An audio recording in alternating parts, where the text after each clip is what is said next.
The 5 best moves Nick Caserio has made as general manager of the Texans and why drafting CJ Stroud and hiring DeMeco Ryans ain't on the list. Go inside the locker room on YouTube. It's the locker room on YouTube. You know what it is. Let's get it. We'll do it live. Hey, locker room. Yeah, we in the locker room. Texas talk. Yeah, you know what we about to do. Localized. Every angle's what we really do. We the source. We the pulse of the city too. Landlocked. Got the game in the headlock. Localized every time. Can't stop, won't stop. Yeah, we top 2 and we not too. Plugged in daily digital. It is the locker room, number one source for Texans digital content. We are about 5 days away from the NFL Combine. Free agency starts in a couple weeks, and we are counting down Nick Caserio's 5 best moves. Tomorrow, we'll have the 5 worst. It's been an interesting ride with Nick Caserio. And I think this exercise is cool because he's going to have to. There's probably more pressure on Nick Caserio to win. And figure out what the hell he's going to do as things kind of shift cap-wise and these young guys start becoming highly paid veterans. And this is a really important offseason for Nick Caserio. So we're going to count down from 5 to 1.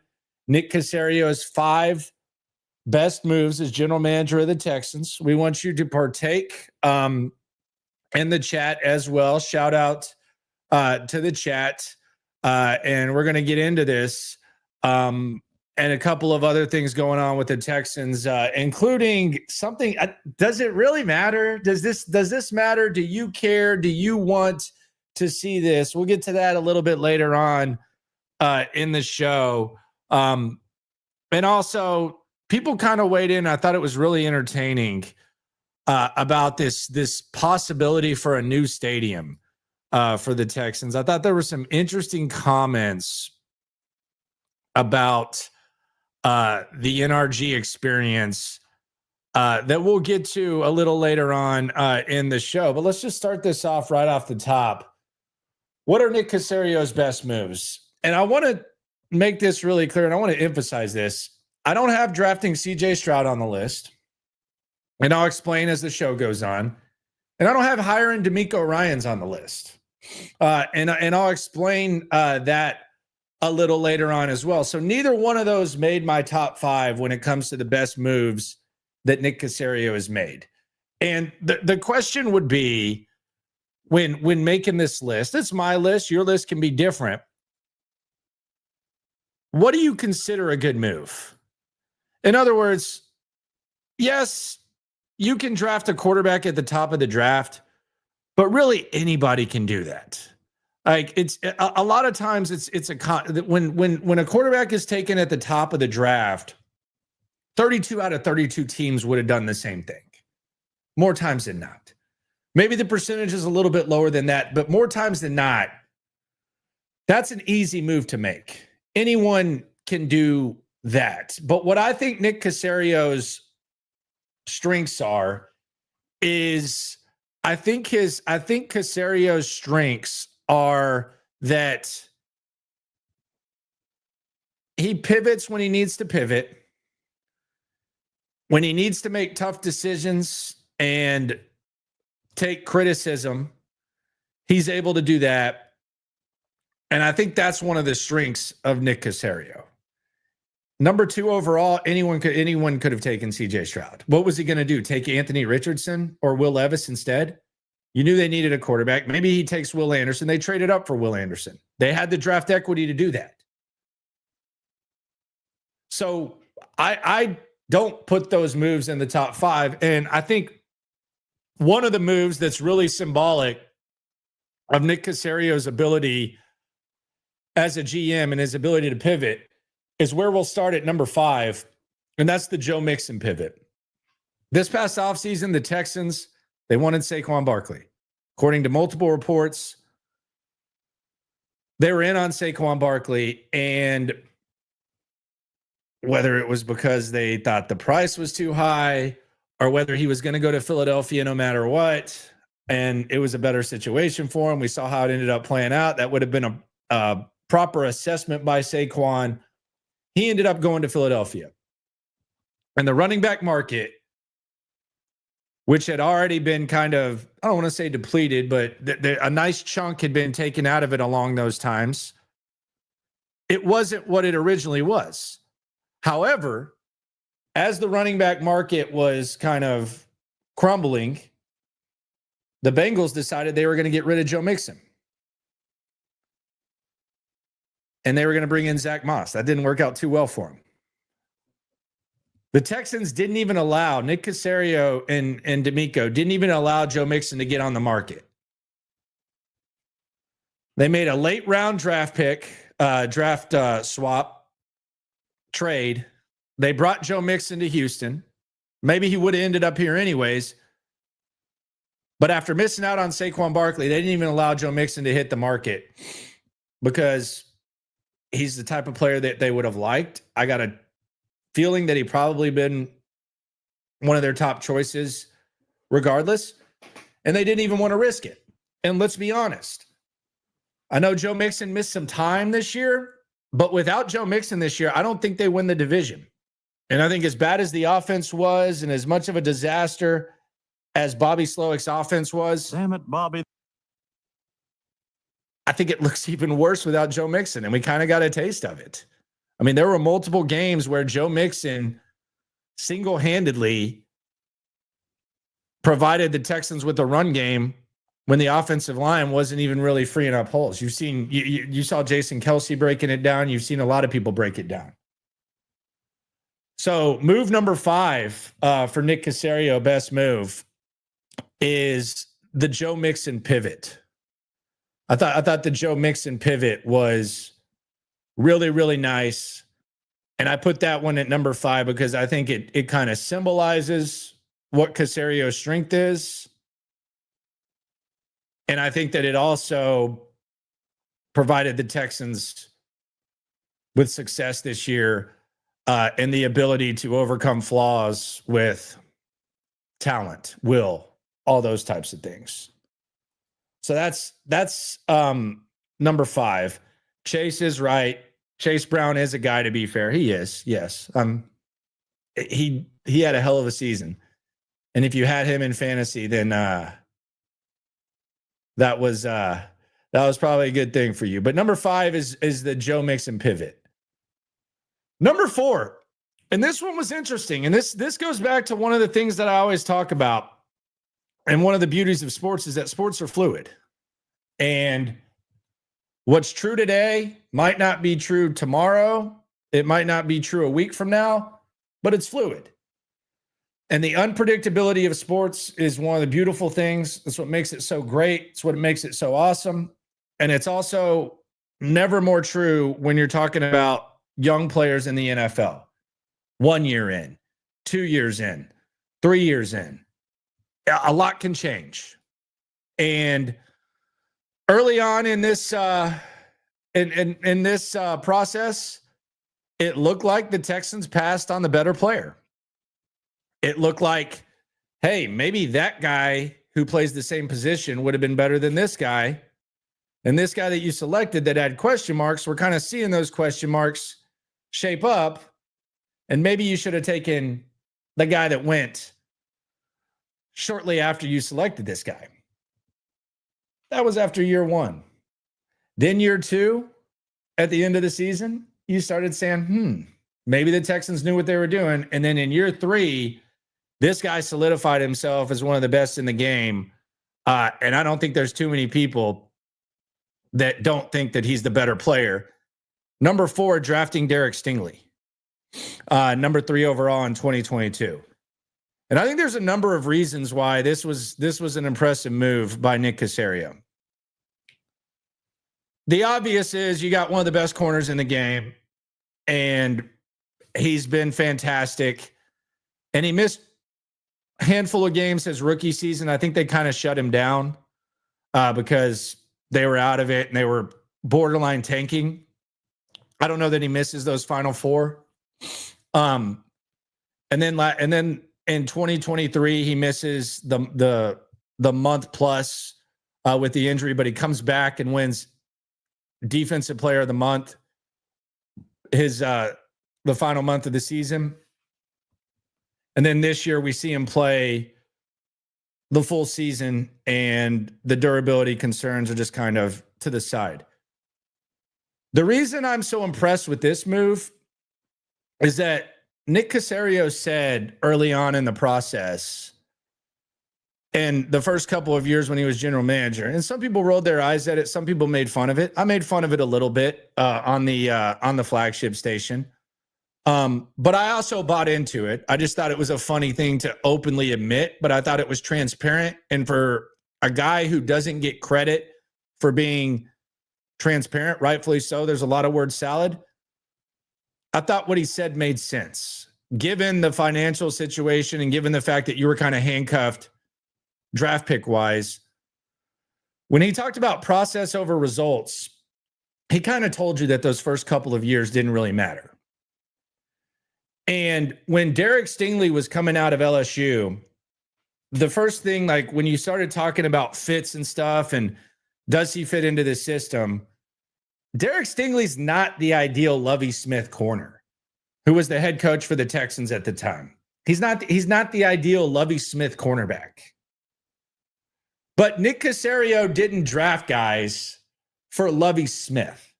He drafted who he thought was the best player, and you knew that long-term Lovie Smith wasn't going to be the head coach of Derek Stingley, so you took Derek Stingley. A lot of times it was frustrating seeing him line up 20 yards off of opposing receivers, but you knew that eventually he was going to be in a different system, and it would be really stupid to, in a process over results situation, when the Texans gave Lovie Smith an opportunity no one else was going to give him, to sit there and draft players to fit with Lovie Smith so that you could win games immediately and not think long-term. So I thought drafting Derek Stingley was a smart move for the obvious.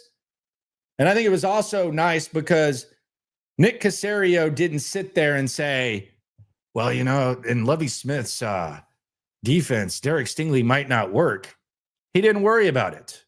So I give him credit for that. I give him credit for making that move in a number of ways. And that's number 3. And not giving Lovie Smith any say it's a smart thing. It's a smart thing to do.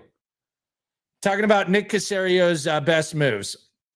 Number 3, it's hours worth of work. It's not just one move.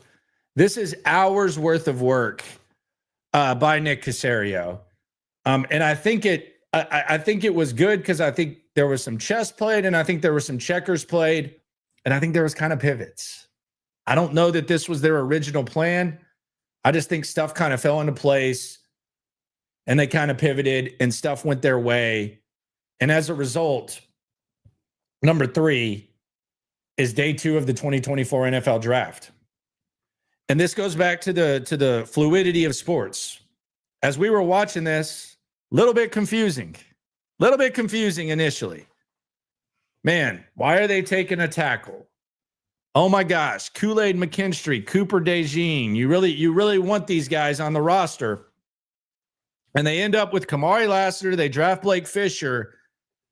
And then as soon as they draft Kalen Bullock, the draft room is as excited as they've been ever. I've never seen the draft room that excited with Nick Caserio and DeMeco Ryans than when they took Kalen Bullock. It was almost like they thought they knew something. And even heading into the season, it was like, well, this guy might be a little bit skinny. This guy might not be ready for the league. What is this guy going to be able to do? He was one of the best, if not the best, rookie safeties in the NFL, Kalen Bullock. Second lowest completion percentage in the NFL among all rookies when QBs went his way. The only guy ahead of him was Kamari Lassiter. Kamari Lassiter, in a short time, between he and Stingley, who was the number 4 best move Caserio made, between those two, you have the best cornerback duo in the league, and they're both extremely young. So you've got to give Nick Caserio credit for all of day 2. And all of day 2 was also proactive. It wasn't just immediate. You have Kamari Lassiter, who was already one of the best rookie corners. Kalen Bullock, one of the best rookie safeties. And then you drafted a tackle, and you did so a year before it was going to be a dire need had you not done this. Because we saw what happened with Titus Howard, and we see where Titus Howard's at right now. Had you not done that, then you might be in an interesting situation. You might find yourself in an interesting spot at tackle, but they avoided that. So number 3 is all of the hours that Nick Caserio put together and DeMeco Ryans in that 2024 day 2 of the draft when they didn't have a pick on day 1. One Peter says the Daniil signing, again, anyone could do that. You have the cap space, $20+ million, 2-year deal. You're the highest. It's impactful. You can make a point it's impactful, but I want my GM to be able to make chicken salad out of chicken-ish. If you have the cap space and you can go sign Daniil Hunter, that's kind of a no-brainer. So I don't put that on the list. I don't put the CJ, and I don't even put the Will Anderson on the list. Number 2, drafting Nico Collins in 2021. No first-round pick. You're kind of handcuffed. You remember that video of Amon-Ra St. Brown where he's basically reciting all the receivers that went ahead of him, and Nico Collins was one of those guys? I think you can kind of take him off the list, because this is a situation where one of the better receivers in the league, in Amon-Ra St. Brown, he gets drafted after Nico Collins, and you don't feel like you made too bad of a pick. And not only that, you proactively sign Nico Collins to the extension. Now, there's still the durability concerns, which is probably more concerning right now with Nico Collins than Derek Stingley based on what we saw recently. But I don't think anyone really looks at this and says, oh, man, we could have had Amon-Ra St. Brown. I think you're pleased with Nico Collins. I know the Texans are. So number 2 is drafted Nico Collins in 2021. They actually traded up to do it too. And he's been fantastic. It's paid off significantly for the Texans. And then number 1. And number 1 is kind of obvious, but this will really explain why CJ Stroud, Will Anderson, DeMeco Ryans are not on the list. Because they kind of indirectly are. Look at that game face right there. Yeah, I'm ready to square up. You're not going to dictate what we do around here. That's what Nick Caserio is saying right there. You're not going to punk me and tell me what the hell to do. I'm in charge. You demanded the trade. You made yourself untradeable. I'm going to sit here and I'm going to go toe-to-toe with you. And that's exactly what Nick Caserio did. And that's why it's number 1. Not just the trading of Deshaun Watson, but the fact that Nick Caserio was patient when he traded Deshaun Watson. A lot of that was not his doing. Had the off-field stuff, there was a little bit of luck here, but had the off-field stuff not happened, maybe he gets traded earlier, and maybe the Texans draft a Trey Lance or a Zach Wilson or Mac Jones or something like that. But it didn't happen. And there were points where dumbasses were saying, hey, you got to trade him now. You got to trade Deshaun Watson now. You got to get something for him. You got to figure it out. Nick Caserio stayed strong. Safety at training camp. Still on the roster. Still taking up cap space. $50 million in dead cap. A no trade clause. So he's kind of able to dictate where he goes. Nick Caserio stood firm. He lined up 4 teams. He let Deshaun Watson meet with the 4 teams.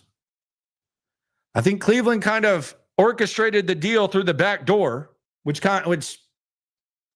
whatever. He had the no trade clause, so that was there. And Nick Caserio got what he could get with Deshaun Watson and for Deshaun Watson. And now we look at that trade. It looks like one of the best trades in the history of the franchise and one of the best trades in the history of the NFL when you look at what Deshaun Watson is right now and what the Texans got from it. And the reason why CJ Stroud, Will Anderson, DeMeco Ryans are not on this list is because I don't think those three things are possible without Nick Caserio standing firm and getting everything he could for Deshaun Watson. This job is not as appealing to DeMeco Ryans, despite all the nostalgia, if you take pennies on the dollar just to get rid of Deshaun Watson. It's not. But you had you had multiple first-round picks for multiple years. It made the job appealing to DeMeco Ryans. You drafted CJ Stroud because you were patient in the Deshaun Watson situation. You kind of extended the quote tankage, the whole process. You extended it and you were patient. You're patient in trading Deshaun Watson, so you're not aggressively building a roster. That allows you to end up with the number 2 overall pick. So as a result of that, you get CJ Stroud. You have the draft equity possible to trade up and get Will Anderson in that same draft because of what you got in the Deshaun Watson trade. You had that extra first-round pick to trade. You had that number 12 overall pick. So you were able to use that. So while I say that those moves aren't on here, they actually kind of are, because none of that would have been possible had Nick Caserio not stood firm in the Deshaun Watson process in the trade. It is the Locker Room, #1 source for Texans digital content. On the chat, Rock WP says, where is working things out with Steven Nelson after getting roasted by him? I thought that was a good move. I thought that was a good football move. Look, they don't make the playoffs without Steven Nelson that year. I think we can all agree on that. So I thought that was a good move. Is it a top 5 move? No. But I thought it was a good move. I thought it was a good move on, like, the handling of Steven Nelson was perfect. They brought him in, they got good ball out of him. They brought him back, they punted on him, and they got Kamari Lassiter. So I think that's a combo move. He deserves a lot of credit there. Deserves a hell of a lot of credit there for that. So I know I know you're kind of joking a little bit, but I thought it was a damn good move. The way that he handled Steven Nelson, no doubt about it. The next thing I want to get into, and just to reset the Caserio top 5, number 5, the mix and pivot. Number 4, drafting Stingley, number 3 overall. Number 3, day 2 of the 2024 NFL draft. Number 2, drafting Nico Collins in 2021. And then number 1, not just the trade, but the process of trading Deshaun Watson, the manner in which it happened, and how that all went down. Just look at that stare right there. He ain't messing around. Look at Nick. Oh, you don't want to practice? Get out there at safety. Get out there at safety, Deshaun. Get you a practice jersey out there at safety. Honorable mention, Mario the Master on the chat. Honorable mention for the interior D line moves he made in trusting DeMeco to coach him. Yeah, I mean, that's good. I give DeMeco as much credit for that. But yeah, you can put that on there. But those are the top 5 Caserio moves. A couple other things to get into. I asked this question. We were talking about just the whole NRG drama that was kind of showcased in the Chronicle, new stadium, all that kind of crap. And I just simply asked the question to the peeps on X. What are the best and worst things from the NRG experience? I thought it was decent question. The parking seems to be a thing. People are talking about the audio. Elena says they used to have an amazing replay guy that was with legit home field advantage. Now their replays suck. That and getting out of the green lot. The logistics of getting in there are awful. Best Trillburgers. Worst, nothing to do around the stadium. Traffic, parking. Lack of stuff around the stadium. Yellow lot camaraderie. The walk-up long ramps in the Texas summer weather. I kind of like that.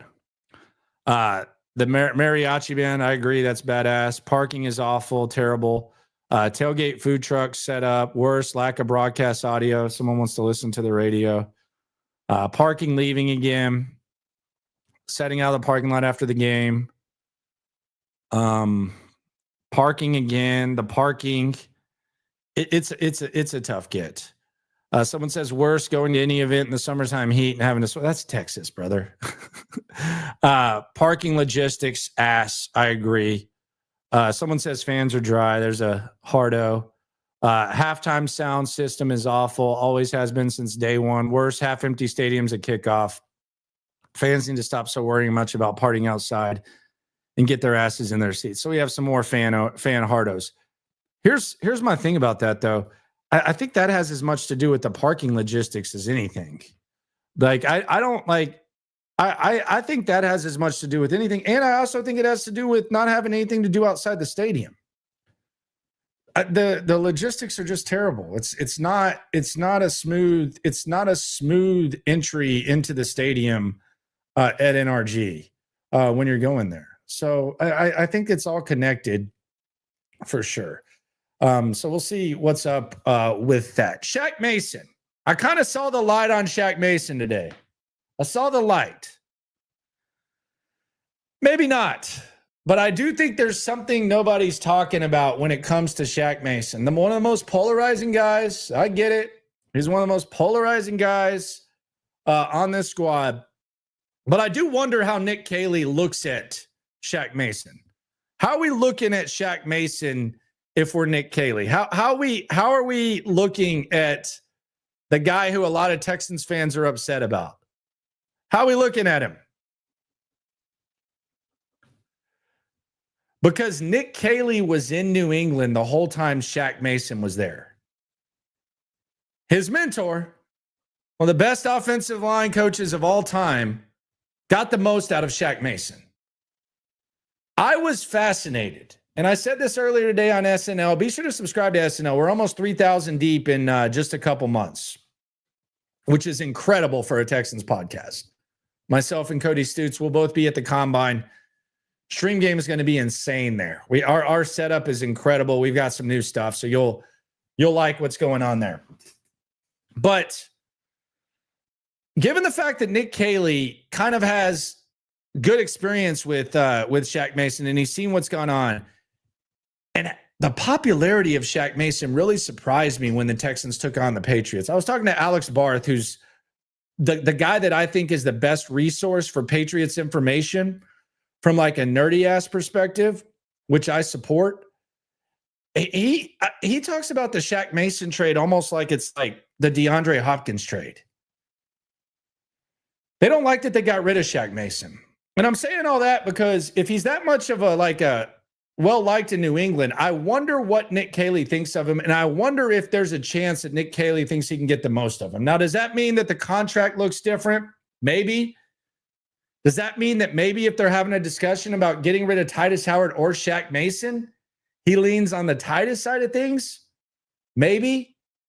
But I do think it's interesting, and I do wonder what he thinks about him because he clearly is going to have an opinion about Shaq Mason. I don't know that he has a strong opinion about Titus Howard. He doesn't have experience with Titus Howard. He hasn't been in the trenches with Titus Howard. So I do wonder if that does matter. And this is nobody's talking about, if Nick Cayley's experience with Shaq Mason matters. It might not matter, especially if he comes in as out of shape as he was before last year. But I think it's just something to think about.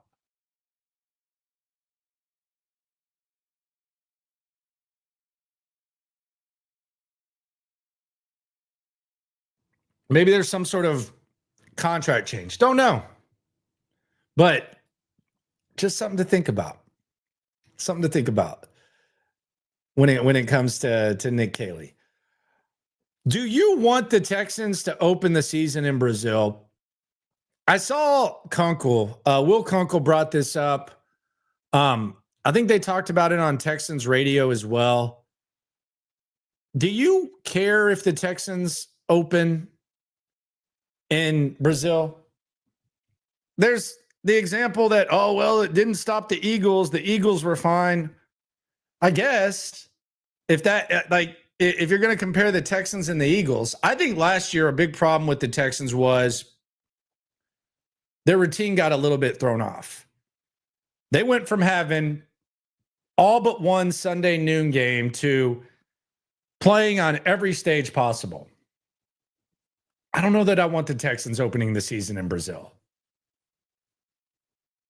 Now, I would rather open the season in Brazil than have one of these games where in the middle of the season you're making the trip, which there's been teams that have had success when doing that. But if you told me that they were going to play an international game, I guess opening in Brazil is better than the alternative, although that playing surface was pretty rough. You do have the Jags in London, and you have the Colts in Berlin as well, which could be possibilities. But me personally, if you asked me, like if you gave me a choice and I was making that choice based on the Texans' best interest, I would probably side with no thank you to having a game in Brazil. It's just me. I think it was on Friday last year too. Am I making that up? Didn't Green Bay play on a Friday? So if you have the Friday game, I guess you get like a little bit extra rest if it's your first game of the season. But I'm good on the Texans playing in Brazil. If we're just talking about having the Texans' best interest in mind. It's just me though. Corey says if we got to go out of country, week 1 would be the best week 2. No, I would agree. Yeah, if you tell me that they either have to go to Germany for a division game or London with Jacksonville, yeah, I would say week 1, although the playing surface kind of sucks. Yes, it was on Friday. Okay, so there we go. The lasers are still on my mind. Goodness gracious. That was wild. I don't think you can. What happened to the laser pin era? Remember like the WWE Attitude Era? Like laser pins were insane. Like everybody had a laser pin. There were always lasers on. I feel like now, like it's like they probably made it like a felony to carry a laser around. I can't even imagine like how much trouble someone would get in for having a laser. It seems like it would be insane. But the laser, we used to live in such an innocent world where the laser pen was just a laser pen, and it was all over the place. We didn't think too much about it. We just weren't paranoid.